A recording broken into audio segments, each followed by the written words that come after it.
কই গো গিন্নি, বারা এক কাপ চায়ের জন্য তো সারা বেলা পার করে দিলাম। ধুর বারা, বিয়ের পর থেকে শুধু অশান্তি আর অশান্তি, কোনো একটা কাজ ঠিক মতো করে না। কই গো, হলো তোমার নাকি আরো দেরি হবে? এদিকে ফুটোটাকেও দেখতে পাচ্ছি না, শুধু খায় আর ঘুরে বেড়ায়। আরে আসছি গো আসছি, আমি তো রান্নাঘরে আসছি, তোমার চা বানিয়ে নিয়ে আসছি। এই তো নাও, তোমার চা হয়ে গেছে। হ্যাঁ দাও, তাড়াতাড়ি চাটা খেয়ে বাজারে যেতে হবে। তাড়াতাড়ি বাজারে যাও, আজকে আমার দাদু ভাইকে মাংস রান্না করে খাওয়াবো। এ কি গিন্নি, এটা তুমি কি বানিয়ে নিয়ে এসেছো? এটা কি চা নাকি নর্দমার জল? কেন গো, কি হয়েছে? আমি তো সবকিছু ঠিকঠাক মতো দিয়েছি। সবকিছু ঠিকঠাক মতো দিয়েছে, পেটের নাড়ি ভুড়ি সব বেরিয়ে আসছে। দূর, এ চাই খাবো না আমি, এ চা খাওয়া যায় নাকি? আমার জীবনটাই শেষ, বিয়ের পর থেকে শুধু অশান্তি আর অশান্তি। একটা কাজ যদি ঠিক মতো করতে পারে। কি এত বড় কথা? আমি থাকবো না তোমার এই সংসারে, আমি আজকে হাওড়া চলে যাবো বাপের বাড়িতে। আমি ভালো মেয়ে ছিলাম বলে তোমার সংসার করেছি, অন্য কোনো মেয়ে হলে কবে চলে যেত। হ্যাঁ ভালো, যাও যাও যাও, বাপের বাড়ি যাবে না? এক্ষুনি চলে যাও, আজকেই চলে যাও, যাও। ঠিক আছে, আমি এই চললাম, এবার গেলে আমি আর ফিরবো না। অনেক হয়েছে, আর না এই সংসারের কপালে ঝাঁটা। আরে যাও যাও, এরকম কত দেখলাম, এর আগেও না কতবার গিয়েছো।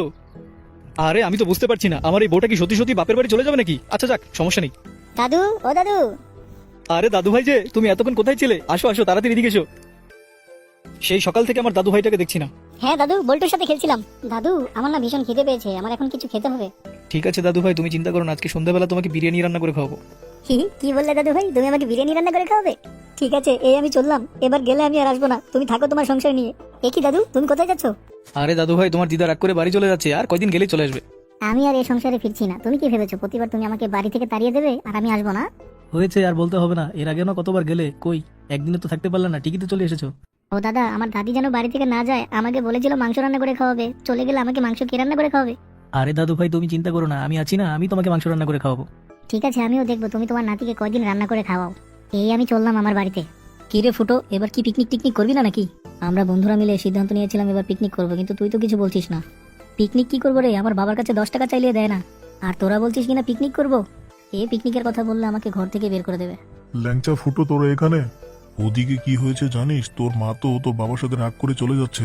কি বলছিস পল্টু, সত্যি আমার মা চলে যাচ্ছে? কি হয়েছে বিষয়টা বাসায় গিয়ে দেখতে হবে। আচ্ছা নে, তোরা থাক, আমি এখন বাসায় যাই। সে তুই যাবি যা, কিন্তু আমাদের পিকনিকের ব্যাপারে কিছু বলে যা। আরে আমি আছি টেনশনে, তোরা আছিস পিকনিক নিয়ে, যা, তোদের সাথে বিকেলে কথা হবে। এই যে জমিদারের পুত্র বাড়িতে এলো, এতক্ষণ কোথায় ছিলিস? বাবা, মা নাকি বাড়ি ছেড়ে চলে গিয়েছে, কি হয়েছে? কি আর হবে, সে তো 2 দিন পর পরই যায়। কদিন ঠিকমতো খাবার না পেলে তখন ঠিকই আমার কথা মনে পড়বে। মা চলে গেল, এখন কি হবে? আমাকে রান্না করে খাওয়াবে কে? রান্না করে আর কে খাওয়াবে? তুই বিয়ে করে বউ নিয়ে আয়, না হয় আমি বিয়ে করি। এ কি গো বাবা, তুমি কি বলছো?